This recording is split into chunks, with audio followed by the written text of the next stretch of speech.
irmãos aqui presentes, sejam sempre muito bem-vindos. Que a espiritualidade amiga possa nos receber e que possamos voltar para os nossos lares mais encorajados, mais aliviados, mais alegres, não é? Nós vamos então dar início à nossa reunião de hoje, pedindo o Márcio para ler a página, uma página linda. Ah, desculpa, eu troquei o nome, que gravaria. É, Márcio, mas mudou. Ariosto. Ariosto. Desculpa, porque nós estávamos combinando quem seria. Se trocaram os dois, eu já tinha falado com ele. Mas não tem problema nada.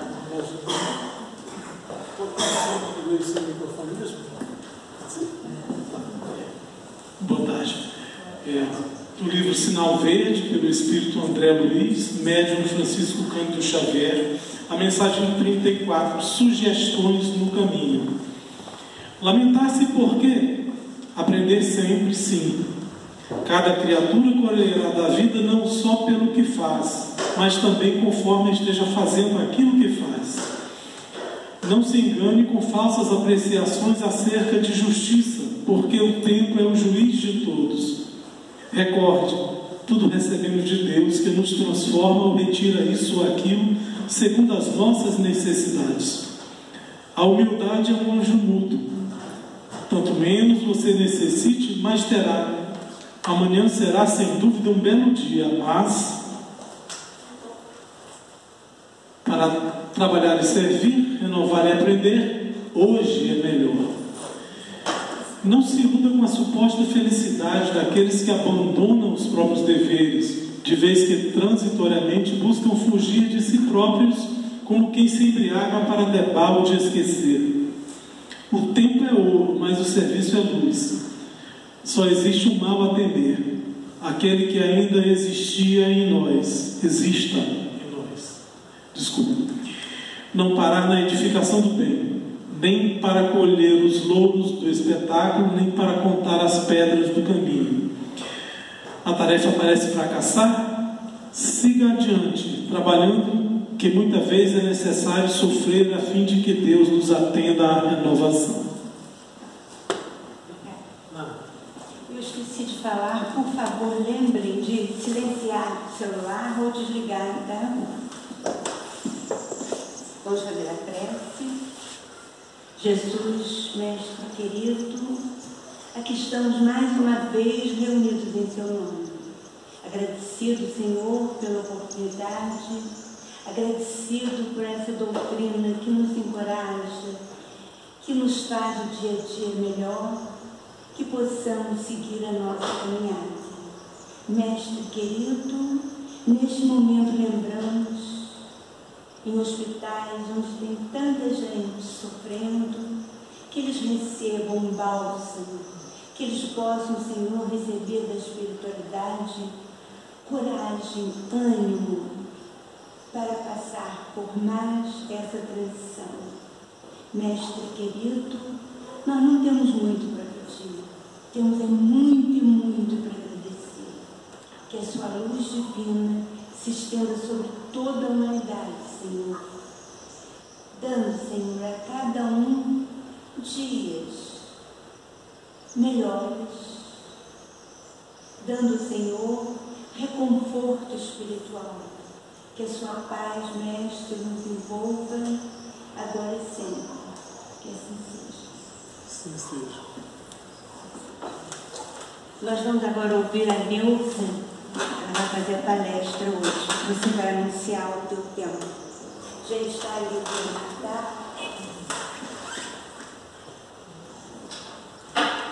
Boa tarde a todos. Hoje nós vamos falar sobre bem-aventurados os aflitos. Evangelho segundo o Espiritismo, capítulo 5. Esse capítulo é o maior capítulo que tem no Evangelho. Ele é bem grande, bem extenso, porque ele tem muitas explicações. E não daria tempo da gente fazer todo o capítulo aqui. Então nós pegamos 3 partes para poder comentarmos sobre elas. Vamos lá. É possível estar feliz e aflito ao mesmo tempo? Não para a absoluta maioria das pessoas. Não é isso? É complicado na nossa cabeça a gente achar assim, eu estou aflita, não, mas tudo bem, eu estou feliz. Né? É um conflito isso. Há quem pense que o conhecimento da lei de reencarnação e da lei de causa e efeito seriam suficientes para essa pessoa se sentir feliz na hora do sofrimento. A reencarnação, o conhecimento que a doutrina nos traz da reencarnação e da lei de causa e efeito é algo muito importante que atenua e serena os nossos corações em momentos difíceis. Mas isso não quer dizer que a gente vai estar feliz nessa hora. Nós estamos menos desesperados. Nós estamos mais controlados. É diferente, né? A aflição gera dor, sofrimento, tristeza e desperta o desejo de sair dela o mais rápido possível. Essa frase é importantíssima para o desenrolar do nosso estudo de hoje, que a aflição gera dor, sofrimento, tristeza e desperta o desejo de sair dela o mais rápido possível. Quem não quer resolver o mais rápido possível o seu problema? Quem não quer resolver o mais rápido possível uma dor, um sofrimento, uma tristeza? Você está no hospital, você está sentindo dor, o que você fala para o médico? Me aplica morfina. Eu quero ficar bem. Né? Por que sofremos? Há justiça nas aflições?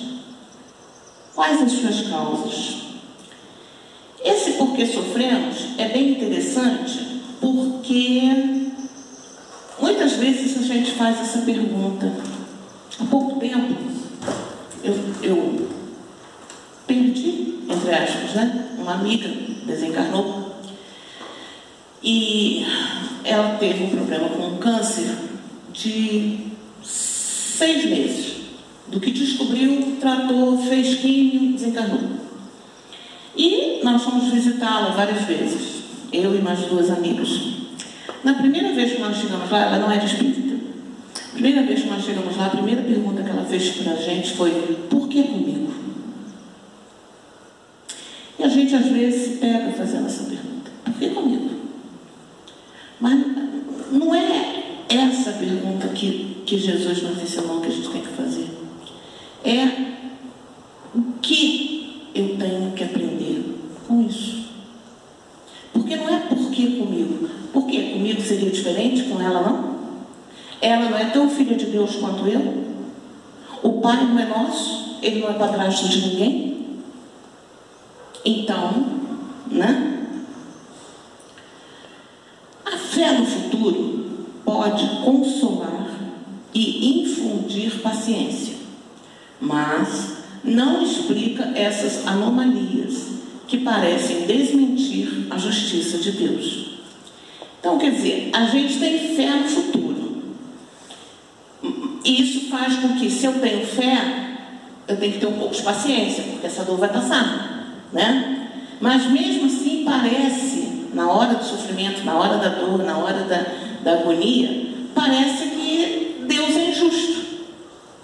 Quantas vezes nós ouvimos pessoas blasfemando: mas que Deus é esse que me deixa sofrer desse jeito? Onde está Deus nessa hora? Por exemplo, um momento muito triste, que eu não sou mãe, mas eu acredito que deve ser a maior dor do mundo: você perdeu um filho, né? Você devolver um filho. Então, nessa hora você faz essa pergunta: mas cadê Deus? Por que Deus não cuidou do meu filho? Entretanto, desde que admita a existência de Deus, ninguém o pode conceber sem o infinito das perfeições. Então aqui está a resposta. Onde está Deus? Por que Deus fez isso comigo? Porque Ele sabe tudo o que nós precisamos. Ele sabe todas as coisas boas que Ele nos proporciona. E Ele sabe todas as dificuldades, todos os desafios que nós temos que passar para progredirmos, evoluirmos.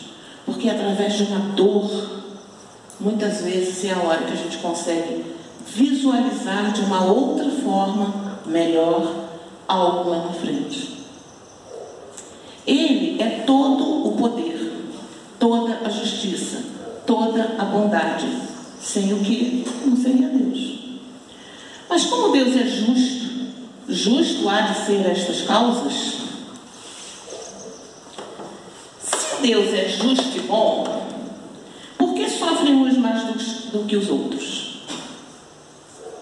Eu comecei falando que Deus é pai de todo mundo, Ele não é padrasto. Por que uns nascem na miséria e outros na riqueza, sem coisa alguma haverem feito que justifique essas posições? Por que uns nada conseguem, ao passo que a outros tudo parece sorrir? Bela reencarnação. Grande explicação. Reencarnação. O que eu fiz na minha vida, ou nas minhas vidas, porque nós não estamos aqui pela segunda vez, nós estamos aqui por muitas e muitas e muitas e muitas vezes, que hoje eu preciso passar por um certo sofrimento, eu preciso passar por um certo desafio para que eu entenda mais lá na frente a justiça de Deus. Por que uns nascem na miséria e outros na riqueza? Uma vez nós já comentamos sobre isso.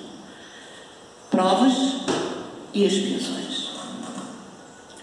Aquelas crianças que estão, depois a gente vai chegar num vídeo, num slide aqui, aquelas crianças que estão lá na África, isso é resgate. Lógico que a gente tem compaixão, né? Mas a gente tem que entender que é resgate. Porque senão Deus não seria justo, gente. Olha, teve uma época que eu trabalhava em Guapimirim e eu era assistente de um fisioterapeuta. E nós atendíamos uma moça que chegou lá com a gente, com 2 bebês gêmeas. Elas deviam ter 3, 4 meses. Uma completamente normal, naquela faixa de 3, 4 meses, querendo já pegar as coisinhas e tal. A outra completamente atrofiada, com as mãozinhas travadas, com os pezinhos travados, sem falar direito.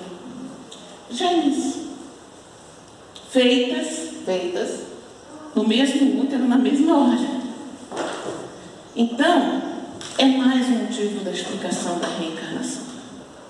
Uma tinha uma dívida para pagar, a outra possivelmente já pagou. Ou será que aquela que está pagando a dívida foi o algoz da outra, né? E aí agora ela vem bem e a outra não.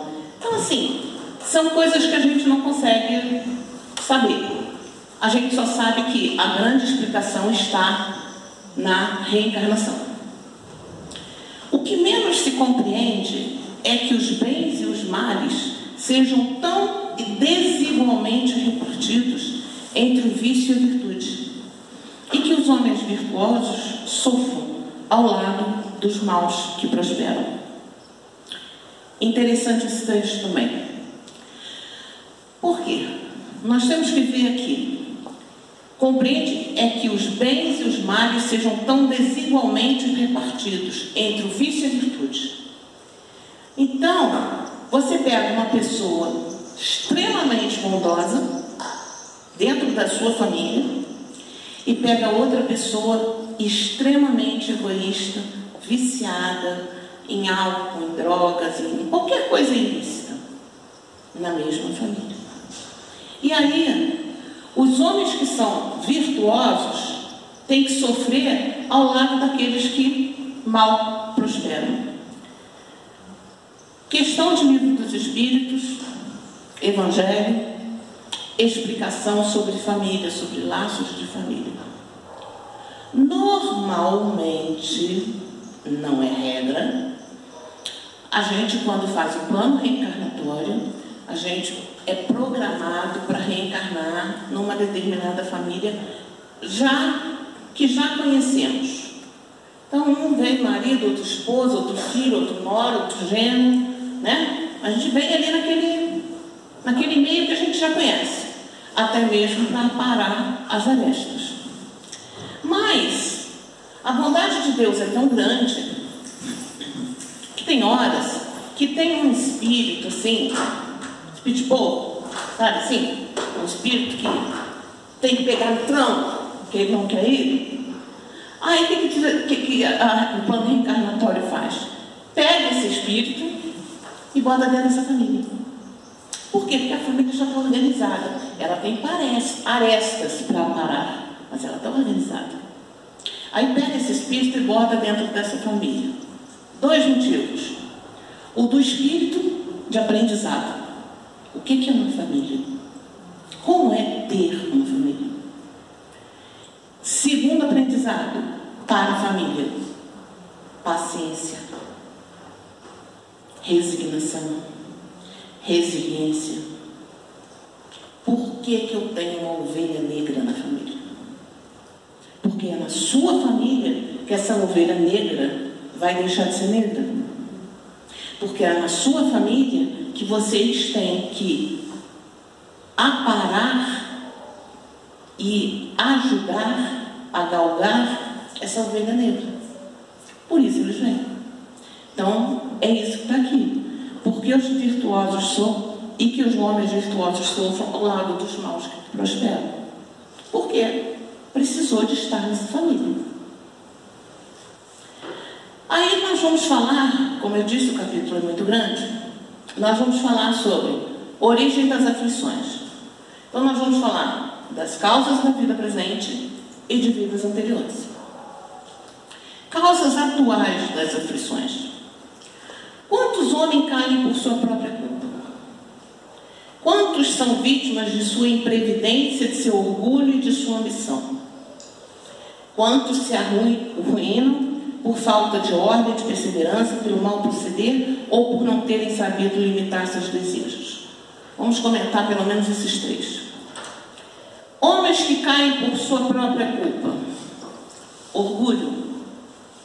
Eu tenho, eu posso, eu mando. Legal. Aí vem Jesus, vem Deus e tira tudo. Que não é nada nosso. É aquela parábola, né? Faz lembrar aquela parábola do homem que foi juntando milho e tal, lá. Aí depois, quando ele tinha um lugar enorme, fechado, ele falou: bom, agora eu posso descansar para minha velhice. Aí vem um e fala assim: coitado, nem sabe que sua alma será tirada hoje, né? Então, homens que caem por sua própria culpa. É isso. Quando são vítimas de sua imprevidência, de seu orgulho e de sua ambição. É isso que eu falei. Eu posso, eu mando, eu quero, é assim. Vocês discutem, eu decido. Então, e esse tem um grupo de trabalhos, vocês discutem, eu decido, ambição. Quantos se arruinam por falta de ordem, de perseverança, pelo mau proceder, ou por não terem sabido limitar seus desejos?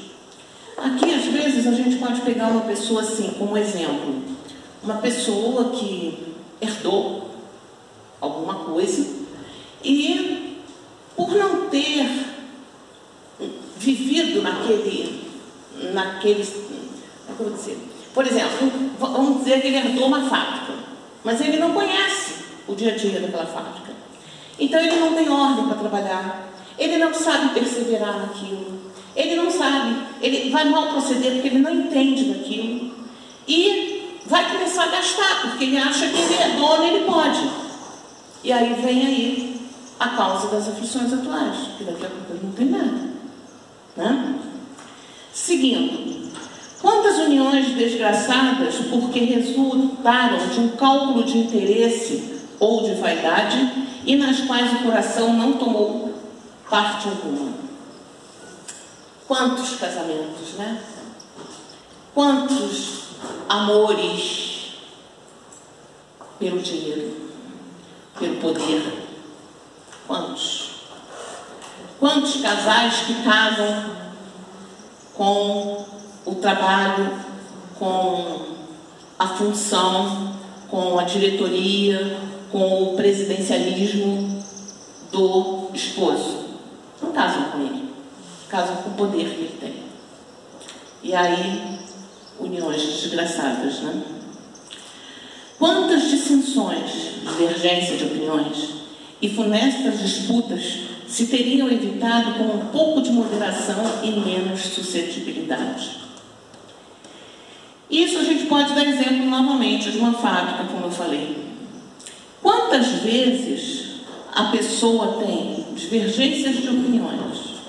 Normal, num grupo a gente tem divergências de opiniões, mas nós não podemos ter melindres nesse grupo, porque quando entra o melindre, a coisa começa a minar, e aí não vai para frente. Isso é uma aflição de vidas atuais.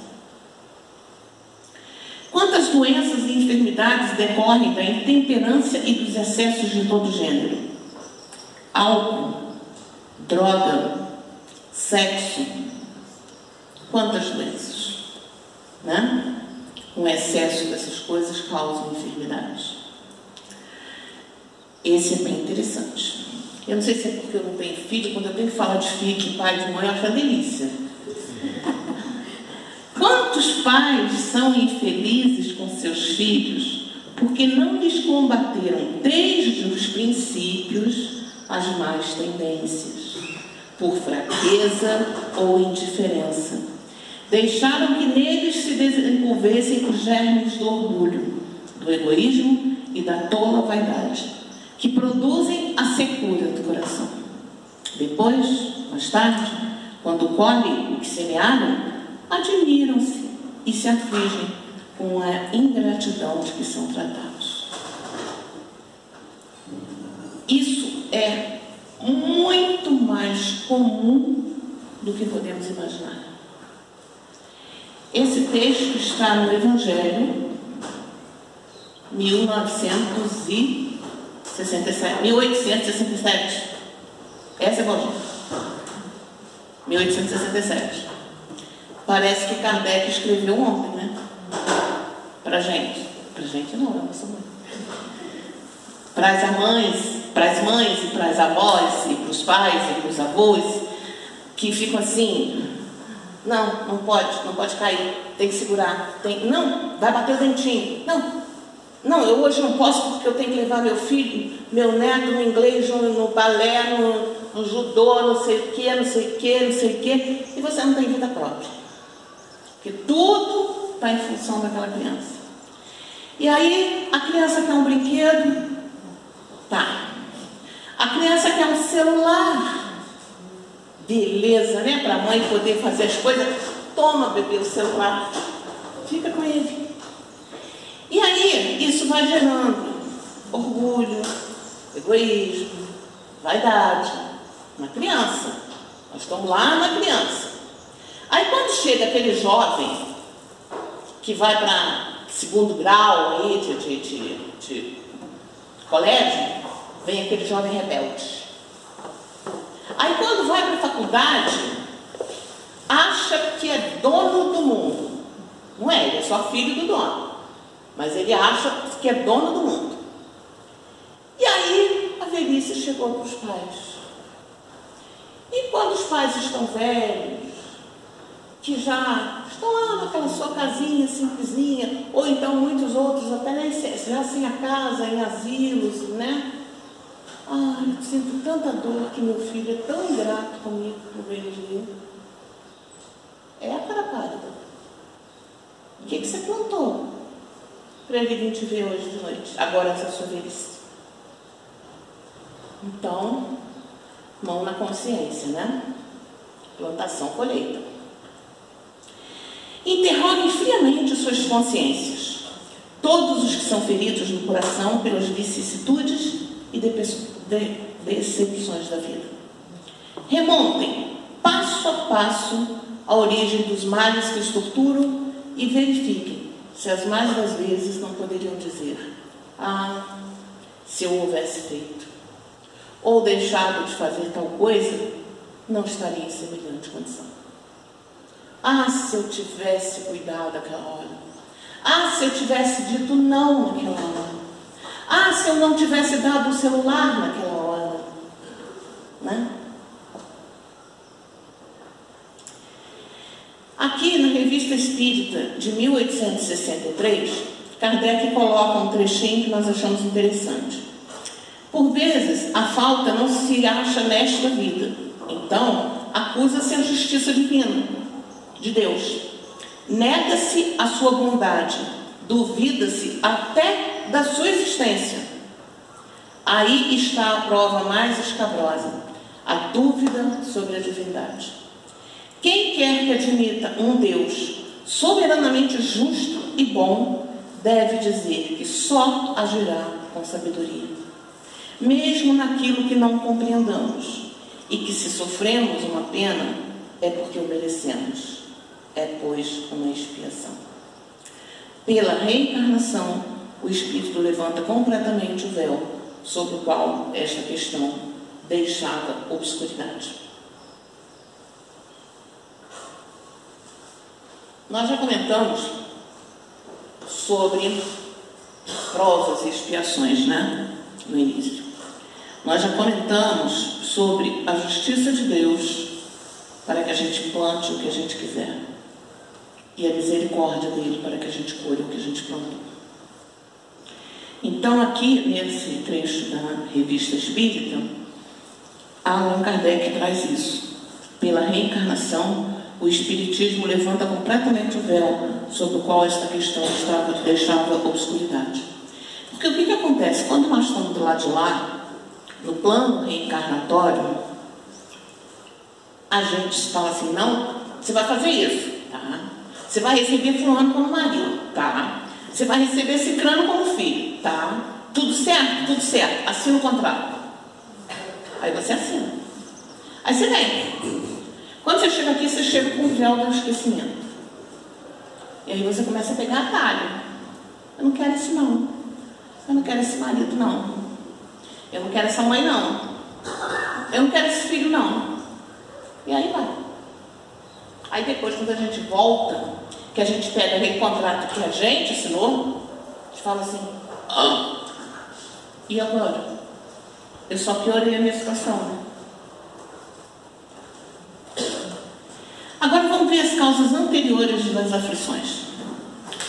Perda de entes queridos e a dos que são o amparo da família. Isso é uma coisa que dói na gente, né? Claro, a passagem de um ente querido antes de nós, principalmente quando ele era o amparo da família, né? Então, isso traz aflições atuais, mas eram coisas de vida passada. Os acidentes que nenhuma previsão poderia impedir. Não tem como, porque esse acidente, é o que eu falei, já estava lá naquele contrato que a gente assinou. A gente já sabia que ia ter esse acidente. A gente já sabia que o nosso filho ia bater de moto e que ia desencarnar. Mas como nós estamos com o véu do esquecimento aqui, né? Os reveses da fortuna que frustram todas as preocupações. Nossa, meu pai tinha muito dinheiro. Meu pai tinha muito dinheiro. E agora eu não tenho. Né? Os flagelos naturais. Esses flagelos naturais eu não vou nem comentar, porque o próximo slide eu vou mostrar uma coisa para vocês. As enfermidades de nascença. Crianças que morrem em tenra idade e da vida só conheceram sofrimentos. Bebês nascem prematuros, ficam na incubadora, com oxigênio, com furinho, tudo quanto é canto. E aí você fala assim: ai meu Deus, mas era só um bebezinho. Não, era um espírito. Era um espírito expurgando a necessidade que ele ainda tinha. que nós não sabemos qual era. Mas que nós, como mães, como pais, que vimos eles sofrendo, estamos limpando também um pouco da nossa prova, desde que saibamos fazê-la com consciência. Olha só o que eu ia falar, que eu falei, não vou nem comentar, vou deixar para o próximo slide. Toda vez que uma desgraça se abate sobre um homem, a verdadeira desgraça para ele é não receber devidamente o infortúnio que lhe chega, que muitas vezes tem aparência de desgraça, um resgate intransferível. Então, se a gente encontra uma pessoa como essa na rua, vou dar um outro exemplo, porque depois que eu vi isso, eu lembrei do... Como é que é o nome do garotinho da natação? Gabrielzinho da natação, que ganhou, acho que 5 medalhas de ouro lá na Olimpíada de Paris, na Paralimpíada. Se você olhasse para ele, seria infortúnio da vida ele chegar aqui de jeito como esse rapaz aí chegou. Mas o que muitas das vezes tem aparência de desgraça é resgate. Ele vai voltar para o plano espiritual e depois para uma próxima encarnação livre disso aí, porque ele está resgatando, e está resgatando com sabedoria, está resgatando com dignidade, não está resgatando com blasfêmia, não está resgatando com dor, né? Então é isso também que a gente tem que sofrer e saber como sofrer para ter validade. Aqui o que eu falei das crianças, os que aceitam resignados os sofrimentos por submissão à vontade de Deus e tendo em vista a felicidade futura, não trabalham somente em seu próprio benefício? Poderão tornar seus sofrimentos proveitosos ao trem? Olha o que a moça está fazendo. Podem esses sofrimentos ser de proveito para o trem material e moralmente. Por que ela está lá na África? Por que ela escolheu estar lá? Porque o coração dela indicou que ela fosse para lá. Porque o espírito dela tinha algum débito de vida passada com essa situação. E por isso ela foi. Não basta sofrer simplesmente para evoluir moral e espiritualmente. Indispensável é saber sofrer, extraindo as boas lições de cada vivência, por mais difícil que pareça. Isso está no livro Vinha de Luz, no item 80, de Emmanuel Chico. Sofrer por sofrer não vai alterar em nada a nossa evolução. Agora, quando a gente aprende a sofrer moral e espiritualmente, isso sim vai fazer toda a diferença. Exemplo, eu vim no plano reencarnatório com um câncer. Então, eu vou passar por esse câncer, como passei, graças a Deus. E o meu médico, ele até riu muito comigo depois, porque foi um câncer de tireoide, mas deu laudo não conclusivo. Então a gente não sabia se seria câncer ou não, né? Aí ele foi fazer congelamento no centro cirúrgico. Quando tirou o último pedacinho que estava grudado na tireoide, deu positivo. Aí ele fez a retirada total. Aí ele veio no dia seguinte, a minha cirurgia foi à noite, no dia seguinte, manhã, ele veio falar comigo. Aí ele falou assim: Neuza, olha, eu tenho que te contar uma coisa.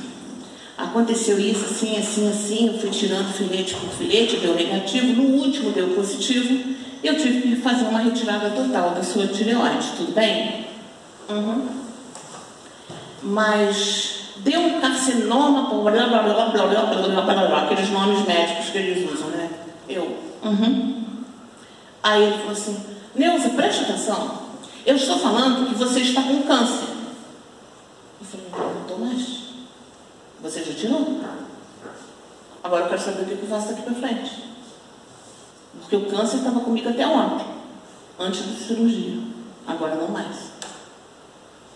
Então, o que eu tenho que fazer? tratamento difícil? Pra caramba. Pra caramba. Mas a gente vai. Eu não assinei isso lá quando eu quis vir pra cá. Eu não assinei como plano reencarnatório. Então eu tenho que saber levar essa dor. E para melhorar, a coisa ficar assim, boa mesmo, eu ainda peguei uma infecção hospitalar. Então o negócio foi bom. Não é fazer mais ou menos, é fazer direito. Né?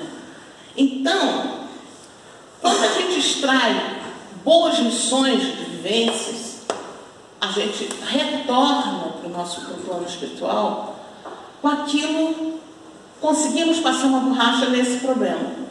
Tem tantos outros agora para pensar, mas esse está livre. Pelo menos um multilegalista. Né? A dor não é castigo. Isso é claro, a gente tem que ter isso claro. Deus não castiga. Deus não perdoa. Deus não perdoa porque Ele não castiga. Parte-se desse princípio. Deus não castiga. A dor não é castigo. É contingência inerente à vida.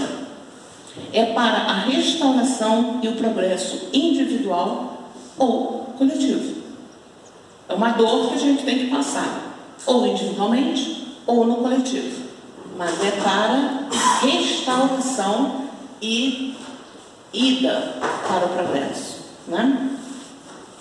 Lembremos-nos de pedir em nossas preces serenidade para aceitarmos as coisas que não podemos modificar, coragem para modificarmos aquela que podemos e sabedoria para distinguir uma das outras. Essa prece inclusive, se não me engano, é do AA, né? Essa prece é usada no AA e eu acho ela maravilhosa. O que eu preciso aprender com as minhas experiências? Dessa vida ou de vidas passadas? Com as dores que eu tive, com as sensações ruins, com as dificuldades, com os desafios. O que eu tenho que aprender? Que lições a vida está tentando me ensinar?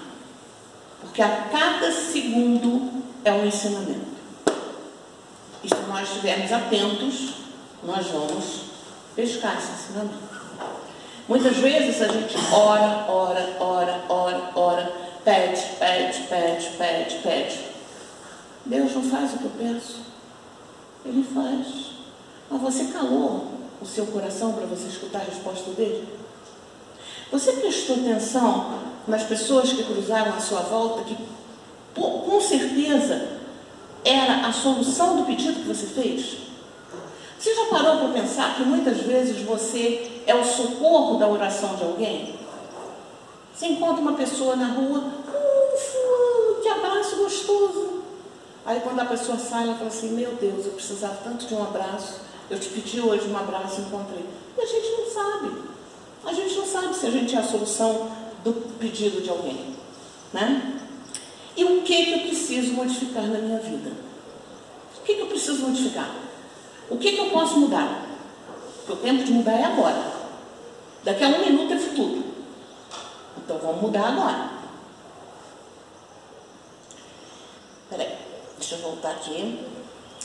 Eu vou colocar, eu só coloquei a imagem porque está meio complicado no meu pendrive, no meu notebook, que é de 1800, para fazer vídeo. Mas eu vou colocar o áudio. É essa mulher falando sobre o próximo assunto que nós vamos entrar agora, tá? É ela que vai falar.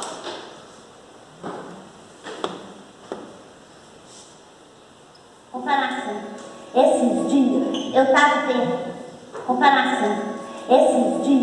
estava pensando como é que orna com Setembro Amarelo esse tanto de pé que está pipocando na paisagem, no meio da seca, do vento, do fogo, da fumaça. Quando é fé, pá! O ipê amarelo vai encher nossos olhos de luz. Deus, ó Deus, tem uns que dá vontade até de bater palmas e fazer uhul! Se o Setembro Amarelo é para lembrar nós da prevenção ao suicídio, eu que a gente podia ser um IP na paisagem sofrida de alguém. Se arborificar no IP amarelo do coração. Se a pessoa está ali perto de você com a alma seca, as ideias pegando fogo e a visão esfumaçada, a gente pode ser esse IP, pá, que a paisagem dela está pedindo. E tudo começa com uma pergunta: como é que você está, coisinha? Ouvir a resposta e acolher. Cuidado. Passei IP na paisagem de alguém, a gente usa isso aqui, acolher. Acolher, ouvir, dar uma palavra boa e ajudar a pessoa a se encontrar com a alegria dela. Uma frestinha de luz no meio daquela escuridão. E é inspirada nessa alegria que a gente sente olhando um pé florido, que eu convido vocês, jandiras e jandiras, a ser um IP na paisagem de alguém. E tudo começa com a pergunta: como é que você está, coisinha?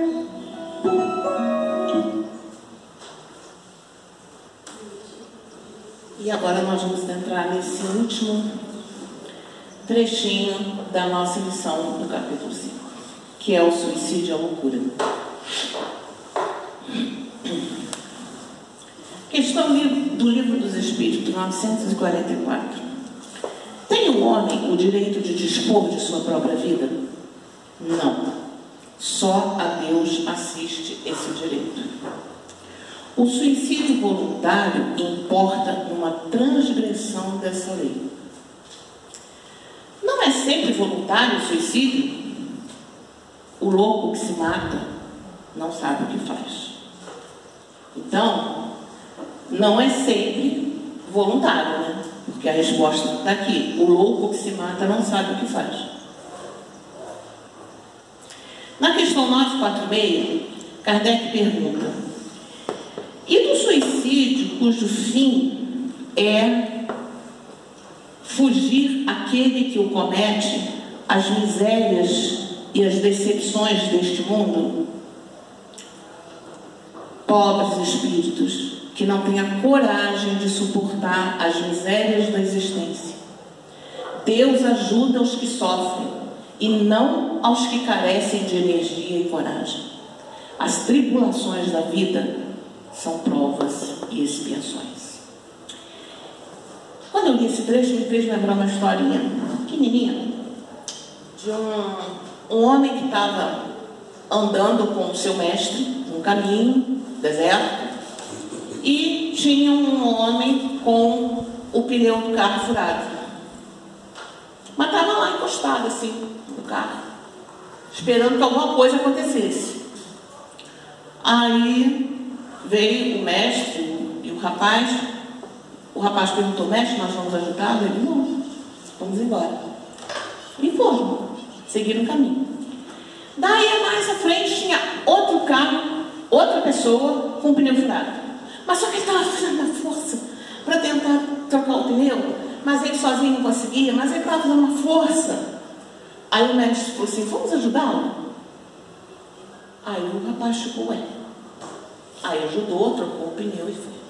Chegou lá na frente, o rapaz perguntou: mestre, por que o primeiro estava com o pneu furado, o senhor não quis ajudar, e o segundo o senhor ajudou? Ele falou assim: porque o primeiro estava esperando que caísse do céu, o segundo estava fazendo por onde? Né? Faça por onde que eu te ajudarei. Então, é isso aqui: Deus ajuda aos que sofrem e não aos que carecem de energia e coragem. As tribulações da vida são provas e expiações.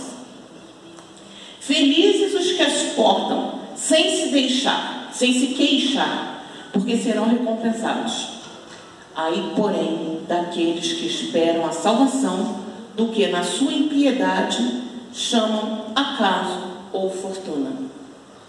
Estes, com efeito, podem favorecê-los por um momento, mas para lhes fazer sentir mais tarde, cruelmente, a vacuidade destas palavras.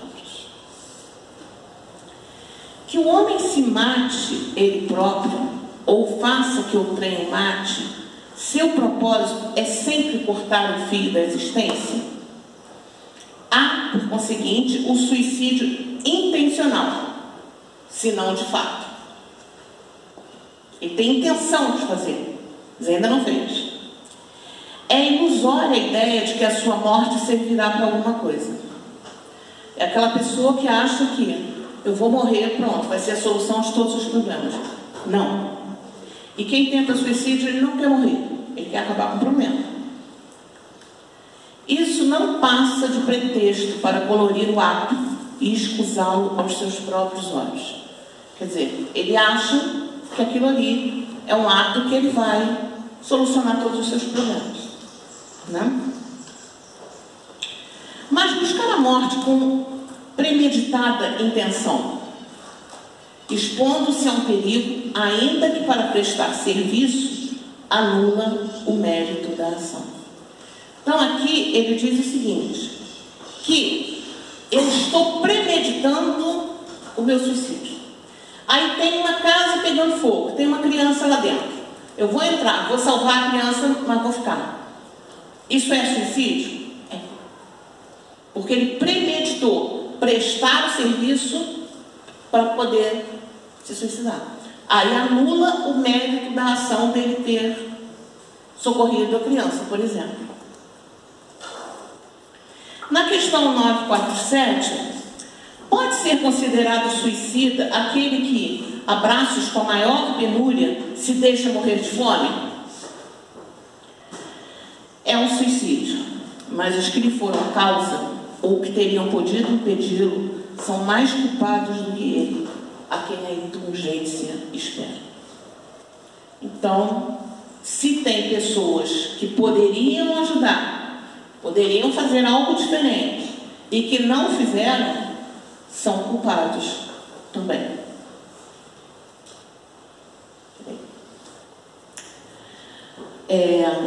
Eu tenho 5 minutinhos, porque depois eu vou dar a palavra para a Glória que ela precisa. E eu coloquei essa parte de falar sobre suicídio e loucura bem sucinta, bem resumida. Primeiro que já foi falado quase todas as palestras durante o mês. Segundo, que hoje, como a Isaura me colocou esse capítulo 5, que ele encerra com esse item, eu achei importante trazer pelo menos 2 ou 3 questões e a gente encerrar o mês, né? Hoje, com isso. Mas que esse encerramento do dia 30 de setembro não seja agora eu só vou pensar em suicídio ou em ajudar alguém com suicídio, que tente suicidar dia 1º de setembro de 2025. Não é isso. Vamos fazer o que aquela mulher falou, né? Ô Coisinha, você está precisando de alguma coisa, Coisinha? O que eu posso te ajudar, Coisinha? Porque nós temos que ter olhos de ver e ouvidos de ouvir. Na nossa família, no nosso ambiente de trabalho, na nossa casa espírita. Quantas pessoas a gente conhece aqui em Petrópolis que se suicidaram e eram espíritas? E a casa não percebeu. Então que a gente possa ter essa percepção, esse olhar de ver e essa forma de ouvir, né? E aí, para amenizar um pouco esta situação, nós vamos trazer aqui uma música que é daquele mesmo cantor do Santa Casa Santa, o Carlinhos da Conceição. Só que o nome da música é Viver é a Melhor Opção. Como é uma música tão conhecida como Santa Casa Santa, eu coloquei aqui nos slides. Vocês podem acompanhar.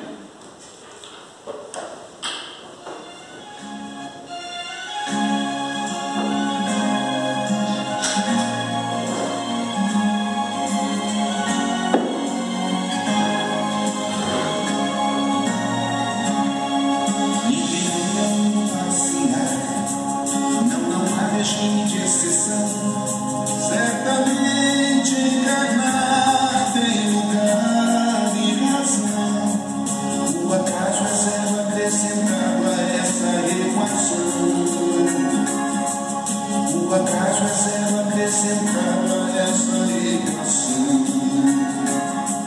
Nesse mundo onde você está, você não imagina trabalhando os rascunhos e mapas, a preparação. E arrogantemente você diz: não acredito não.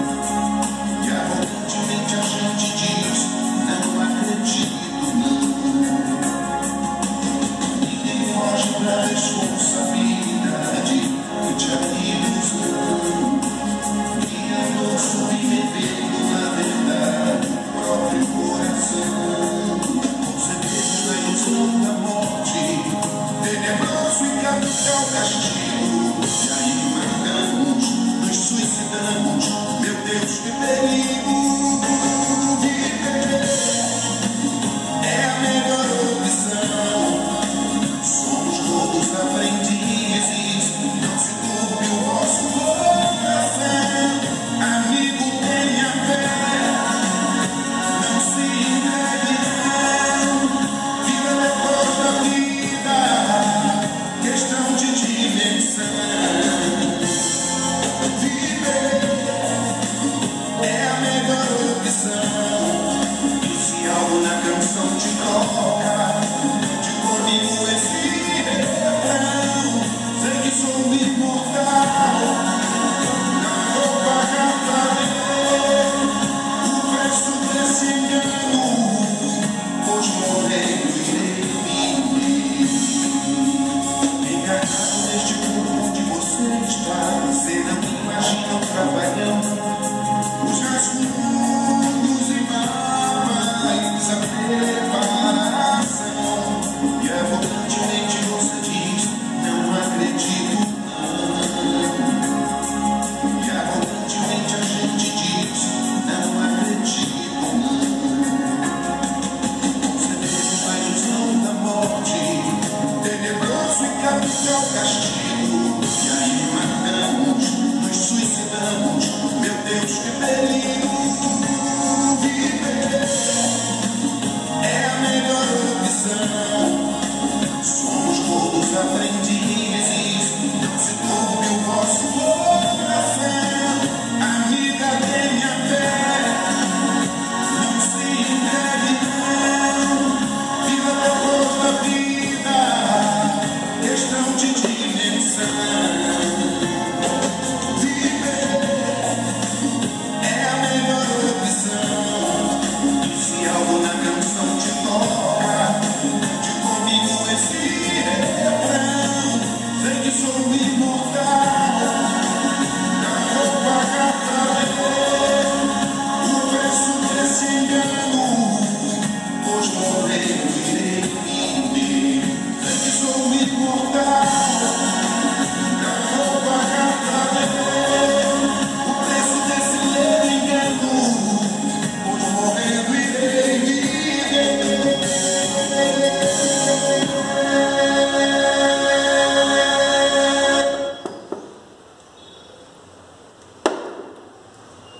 Então, que nós possamos Entender, aceitar e trabalhar a nossa mente durante todo o ano, até o próximo 1º de setembro, sabendo que viver é a melhor opção.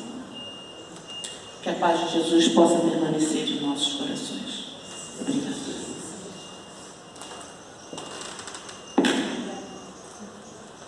Vamos agora fazer a prece depois do glória recitada, tá bom? Vamos fazer a prece nesse momento.